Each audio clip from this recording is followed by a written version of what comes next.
Na Chapada de Canga, a composição florística ela tem muito a ver com a composição ali daquela região da encosta do Caraça voltado para as regiões de Canga.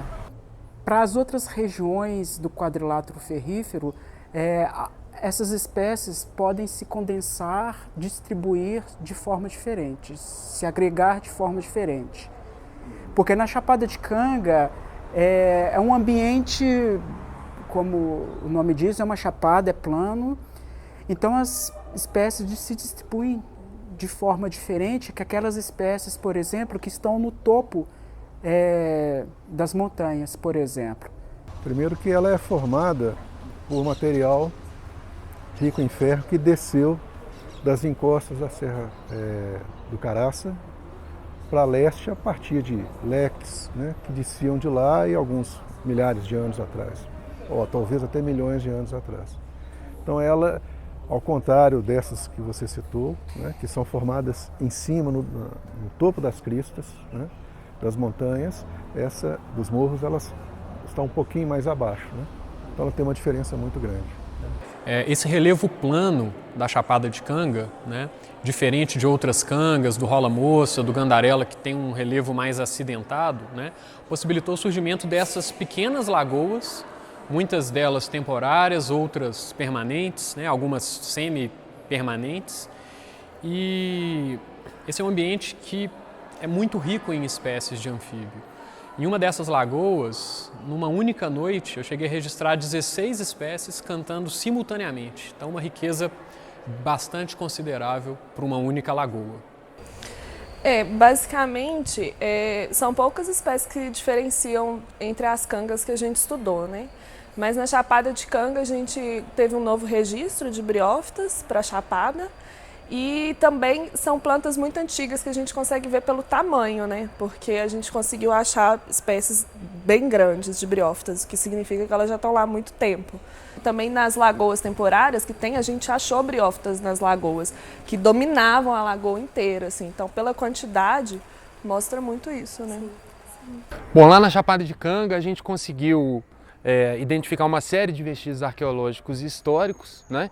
E eles estão principalmente relacionados a dois aspectos do patrimônio cultural de Mariana, que é a mineração de ouro, e nós temos um fator inédito que seria a mineração de alumínio, né? Vestígios relativos ao início da produção de alumínio no Brasil.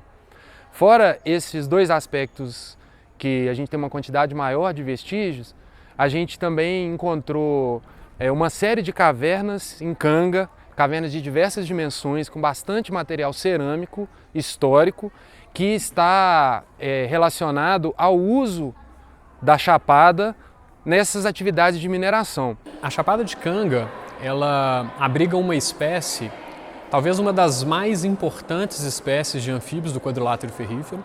É uma das 4 espécies de anfíbios endêmicas do quadrilátero ferrífero, mas ela tem uma peculiaridade que é a única espécie de anfíbio endêmica de um geossistema ferruginoso no Brasil, né? E no quadrilátero ferrífero também. E até onde a gente conhece, ela está restrita, a distribuição dela é restrita às lagoas da Chapada de Canga.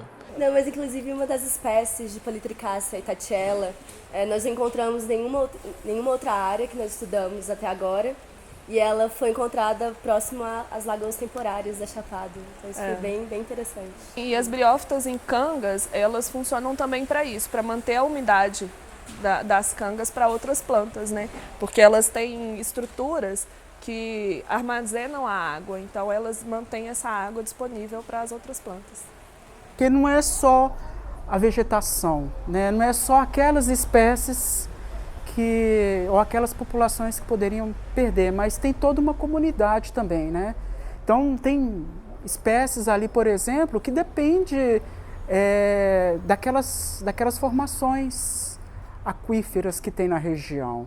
A canga dá sustentação à vida, né? Ela também tem uma relação com água, né? Então, nesse sentido, cada uma delas é diferente, né? Aquela que está no topo das serras tem um significado, suporta uma vida que é diferenciada em relação àquela que está mais embaixo. Além disso, tem a questão também da ocupação humana, né? Tem a questão patrimonial, do que representa aquilo em termos de raridade dentro das geociências, dentro da geologia, né? Elas não são exatamente iguais. E tem uma história também, uma história de conhecimento geológico da região cuja Chapada de Canga é importante, além da mineração do ouro, dos antigos naturalistas viajantes que passaram por ali, né? Então tem um significado amplo em geologia, na história da ciência geológica, na relação com os organismos e na questão da água também, principalmente.